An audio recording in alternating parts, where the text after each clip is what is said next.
O mal foi verdadeiro e plenamente banalizado. E o que mais importa entre as consequências é que nós fomos ou seremos, dentro em pouco, insensibilizados ante sua presença e suas manifestações. Fazer o mal já não exige motivações. Será que o mal, inclusive o bullying, já não terá se deslocado consideravelmente da classe das ações voltadas para um objetivo, ou seja, sensatas a seu modo, para o âmbito de um agradável passatempo e entretenimento para um número crescente de espectadores? Esse é o livro Nascido em Tempos Líquidos, do Zygmunt Bauman, e hoje nós vamos falar sobre o bullying.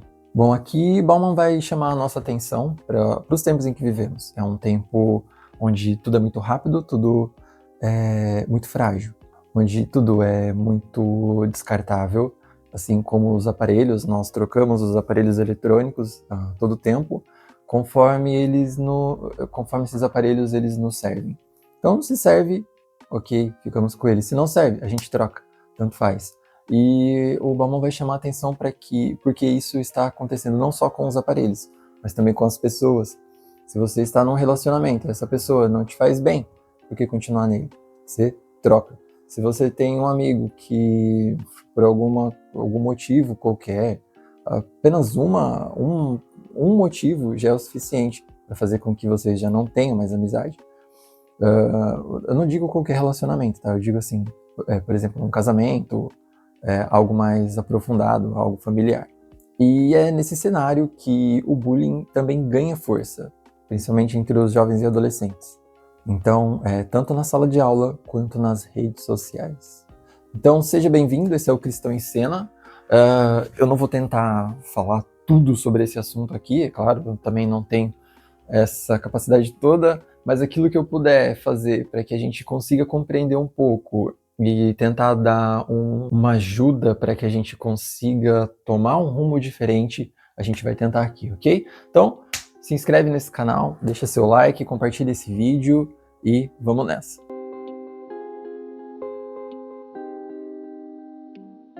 Recentemente saiu na Netflix um documentário que eu assisti esses dias e ele fala sobre esse tipo de coisa. Uma garota estava recebendo umas mensagens e essas mensagens eram bem depreciativas para ela, na questão de tanto falar sobre ela quanto da família ou da vida e do namorado que ela tinha. E esse documentário mostrou não só a fragilidade do ser humano perante algo como isso, né? Que eu sei que quem já passou por isso sabe que é algo que mexe muito com os seus sentimentos e tudo mais, deve ser terrível.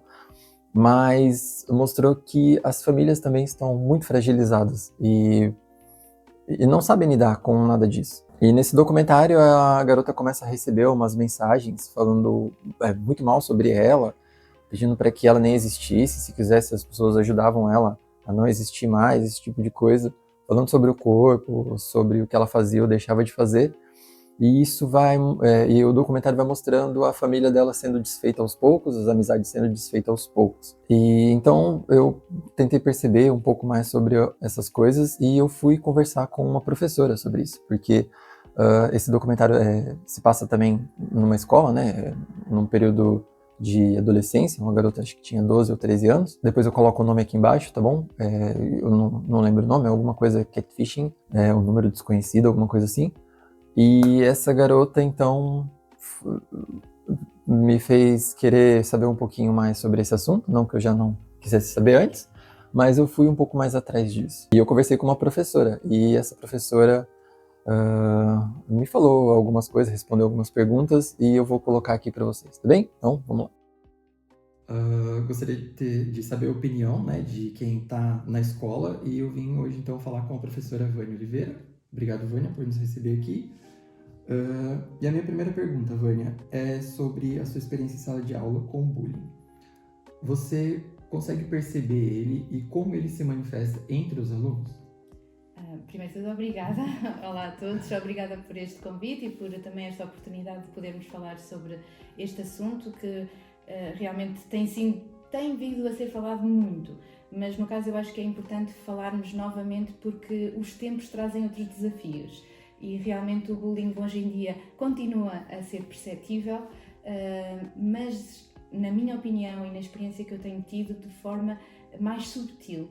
Na verdade, continuamos a ouvir e a ver comentários negativos e depreciativos e até humilhantes e agressões realmente verbais, mas muitas vezes disfarçadas como brincadeiras. E na minha opinião isto é que torna ainda mais difícil tanto para quem está a assistir perceber se é uma situação de bullying ou não, como quem está a sofrer de bullying, porque no grupo de turma e no grupo de jovens e adolescentes tudo é dito como uma brincadeira e tudo é motivo, é brincadeira. E para a vítima fica mais difícil, estando-se a sentir incomodada, dizer realmente que está a sentir-se dor, está a sentir essa violência, porque o grupo todo acha e tem realmente este sentido de que é uma brincadeira. E realmente, para quem vê, torna mais difícil também perceber. E o que nós vemos é que realmente se tornou uma coisa normal, ter um comentário ofensivo com alguém, desmerecer, humilhar, é uma coisa vista como normal, toda a gente ri e acha normal. E portanto, para isso aí a preocupação de realmente existe, mas bem mais subtil. Outra preocupação também agora, né, com esse avanço de toda a tecnologia, com IA, rede social e tudo mais, é que nós temos percebido que existe agora o bullying e o ciberbullying. Você consegue notar diferenças e quais são os grupos que você percebe que mais tem um afetado o outro de forma a agredir nesses dois tipos? E se você consegue perceber qual a diferença que você percebe entre um e outro? Ora bem, a diferença maior que eu vejo é que no bullying, em termos físicos, em normal, na escola, acaba por ser mais limitado e mais controlado. Apesar de existir, existe num espaço limitado, existe muito controlado porque existem mais adultos, existem mais pessoas à volta, mais testemunhas daquilo que está a acontecer. No caso do ciberbullying, quando passamos para o digital, acaba por ser completamente ilimitado e muitas vezes descontrolado, porque não há controle das redes sociais, muitas vezes da hora em que é feito, do momento em que é feito, como é que está a ser feito. Às vezes a vítima sozinha acaba por ter que lidar com isso. Então o que eu tenho visto mais, e realmente a experiência deste último ano foi para mim assim muito chocante, porque o espaço digital realmente trouxe uma outra forma de violência, quer dizer, redes sociais, aplicações de troca de mensagens e troca de fotografias, acaba por ser usada de forma ilimitada quase e descontrolada para ofender, para trazer humilhação, desconforto e portanto ser muito mais difícil de controlar. Primeiro porque os adultos poucos têm, às vezes até acesso às redes sociais dos filhos. Professores também não têm acesso. Então é muito mais difícil de verificar que está a existir e que às vezes é muito continuado e que se a vítima não tiver essa vontade de realmente de falar e de dizer aquilo que sente, é muito difícil de detectar. E depois de algo ser colocado na internet é muito mais difícil de retirar. O que eu tenho visto realmente é que o grupo das raparigas, principalmente nas redes sociais, tem sido muito mais, as jovens, muito mais atacadas a nível físico, a nível da sua exposição física. Aquilo que eu notei este ano foi desde fotografias de nudez falsas para humilhação. Pronto. E acho que no caso aqui as vítimas muito mais focado em relação às meninas, às jovens que estão mais expostas. Você acha que existe alguma coisa entre eles que contribui para que o bullying continue crescendo e que continue sendo algo quase que normalizado no meio deles? Eu acho que eles veem muito a agressividade e a violência como entretenimento. Eles são expostos desde muito novos a coisas violentas que nós achamos violentas, mas que eles acham normal e riem. E é muito difícil, e eu trabalhei alguma coisa com os alunos, tive que trabalhar e dizer, não, isto não é normal, isto é violência. Aquilo que falta mais e que eu notei mais é realmente a falta de empatia. Eles, como é o digital, eles pensam que é tudo ficção, quando ali está uma pessoa real a ser humilhada, ali está uma pessoa a ser violentada, ali está a ser uma pessoa agredida.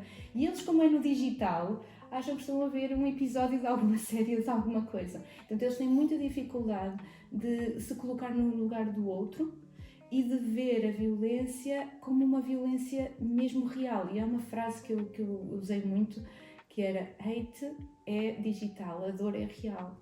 E isso, para eles irem percebendo que aquilo que está ali, que estão a ver, e muitas vezes a partilhar, foi a dor de alguém, e a tentar se colocar no lugar do outro para perceber: não, isto não é bom, eu não vou partilhar, eu não vou fazer com que isto continue. Pronto, eu acho que isso são realmente a falta de empatia e a normalização da violência os principais problemas para parar um bullying digital e o ciberbullying. Você acha que vocês devem, na escola, devem tentar participar para que vocês consigam interagir com todos, para fazer com que cesse todos os casos? Ou vocês acham que existem casos e casos que não dá para vocês falarem com eles ou tentarem conversar com os pais? Não sei se por ser um crime, né, às vezes uma foto de alguém nu, eu acho que deve ser considerado como um crime, né, esse compartilhamento. Você acha que existe algum tipo de bullying que vocês não conseguem fazer com que aquilo cesse, com que aquilo pare, com que aquilo não ande, com que os alunos não façam mais aquilo? Ou você acha que existe alguma coisa que vocês não devem se intrometer? É assim, eu acho que nós estamos na educação e que devemos trabalhar em tudo. E mais pensar que estamos a formar jovens e que eles podem ser o agente de mudança. Podemos fazer muito pouco, se calhar alguns casos nem vamos conseguir fazer muito, porque realmente a amplitude do digital é imensa. Mas aquilo que eu, como professora e como educadora, tentei fazer é realmente chamá-los à atenção de que eles podem ser os agentes de mudança, perceberem que há algumas coisas que ultrapassam os limites, e falámos de todos e vários tipos de crimes mesmo, e violência, que eles têm que ter essa consciência e saber como agir. Eu fiz mesmo muitos casos práticos para eles saber como agir quando se é criado um perfil falso, como agir se alguma foto é falsa. E realmente podemos ajudá-los primeiro a identificar, porque esse foi o primeiro problema que eu encontrei, foi realmente eles saberem identificar o que é violência e o que não é, o que é crime e o que não é, e depois como agir. E, portanto, nesse caso, eu penso que nós podemos ser autores e ajudadores de mudança nesta geração. É só um bocadinho, contribuímos só um bocadinho. Não sei se vamos chegar a todos os casos, mas pelo menos contribuir para esta consciência. O que eu percebi é que vocês estão agindo e não reagindo, né, ao que aparece. Agora eu acho que sim. Para mim foi uma surpresa e assim, até uma aflição perceber a dimensão do digital. Porque nós conhecíamos mais ou menos bem o bullying mais presencial e físico nas escolas. O digital é uma novidade e acho que, no meu caso, eu tive mesmo contacto real com essa problemática. E então tive mesmo necessidade de fazer formação, de procurar ajuda, para os poder ajudar também nesse sentido. Também. Vânia, então era isso, muito obrigado. Obrigada eu, foi um prazer. E agradeço, obrigado. A partir disso, o que eu tentei fazer foi conversar com mais alguém que estivesse em período tanto escolar ou da universidade, e eu conversei com uma menina que se chama Júlia, ela é irmã da minha esposa, fiz algumas perguntas para ela também sobre o bullying e o que ela achava que era e o que ela achava que não era, e a conversa foi assim. Júlia, o que você considera como bullying e o que você considera que não é bullying? Não era essa a pergunta?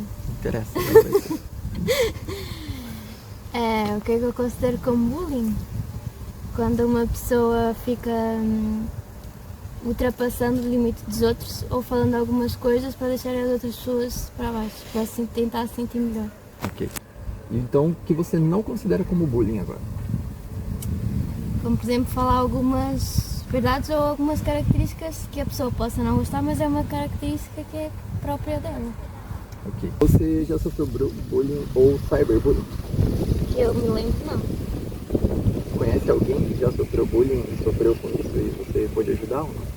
Conheço uma pessoa que já sofreu com isso, mas não pude ajudar porque não me dava muito bem com a pessoa. Julia, você acha mais fácil falar de uma pessoa ou ver que as pessoas fazem bullying através das redes sociais ou cara a cara? Através das redes sociais. E por que você acha isso? Porque a pessoa tem mais coragem porque não está cara a cara, está atrás de um telemóvel ou de um computador. Você acha que existe uma forma, ou a gente consegue reverter isso, de ter esse tipo de agressão pelas redes sociais, ou você acha que isso já foi longe demais?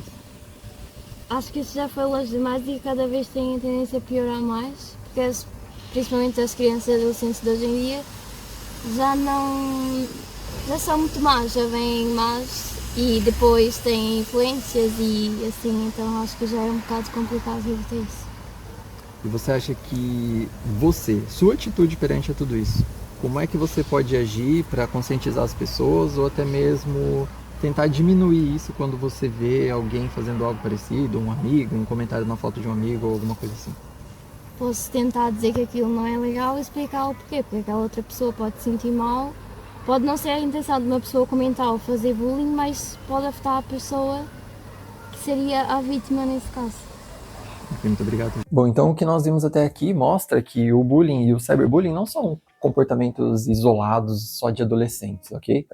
Isso vai revelar acho que uma ferida um pouco mais profunda que existe na nossa sociedade e na nossa cultura. Porque como Bauman disse, se tudo é descartável, o outro, ele não se torna mais alguém, ele se torna um objeto que pode ser facilmente descartado, trocado, depreciado. Então, se já não é mais alguém, não tem por que você dar amor ou respeito. Se passa a ser um objeto, eu posso zombar, eu posso cancelar, eu posso ignorar, eu posso quebrar. Mas o Evangelho, ele rompe com essa lógica, porque todo ser humano é a imagem e semelhança do nosso Deus. E isso nos mostra que ninguém é descartável, que ninguém merece ser tratado com desprezo. E na cruz, Cristo assumiu o lugar dos rejeitados. Ele próprio foi desprezado, foi abandonado e viu de perto o ódio que as pessoas tinham por ter colocado ele ali. Claro que ele entendia tudo isso, mas o ódio com que tudo foi feito, o ódio com que as pessoas olhavam, ele recebeu todo esse tratamento de desprezo, de ódio, de escarnecimento. O que a gente pode falar, mas foi diferente naquele tempo, mas se você parar para pensar, as pessoas que hoje são tratadas de forma má, como o bullying tem feito, o hate online, as pessoas também têm sido depreciadas de uma maneira tão cruel, e justamente em meio a todo esse desprezo e esse ódio, Cristo conseguiu revelar a beleza do amor divino. Um amor que não suporta a rejeição, mas transforma tudo isso, o ódio e a rejeição, em reconciliação. Então, isso significa que mesmo quando nós tentamos tratar o outro com mais dignidade nesse ambiente ruim, seja no lugar que era para ser de crescimento, né, que as crianças estão ali na sala de aula, ou nas redes sociais, nós mostramos que não estamos fazendo parte desse ato quase que cultural de odiar as pessoas, mas estamos tentando fazer parte da lógica do reino de Deus. Uma lógica que não descarta, uma lógica que ajuda, que ama, que cura, que tenta compreender o próximo e que tenta fazer com que as pessoas se sintam amadas e queiram conhecer o nosso Deus. O Evangelho nos chama a ser uma comunidade diferente, onde cada palavra vai semear vida ou vai semear morte. Bom, se você chegou até aqui, muito obrigado. Eu espero que você tenha gostado um pouco. Eu sei que não é um formato tão diferente assim, mas do formato desse vídeo, que eu tive que fazer as entrevistas e tudo mais. Se inscreve nesse canal, deixa seu like, compartilha aí com seus amigos. Tem mais vídeos para você acompanhar aqui no canal. Tenta aí ver tem outros temas também. E é isso. Valeu, obrigado, até a próxima. É nóis, queridão.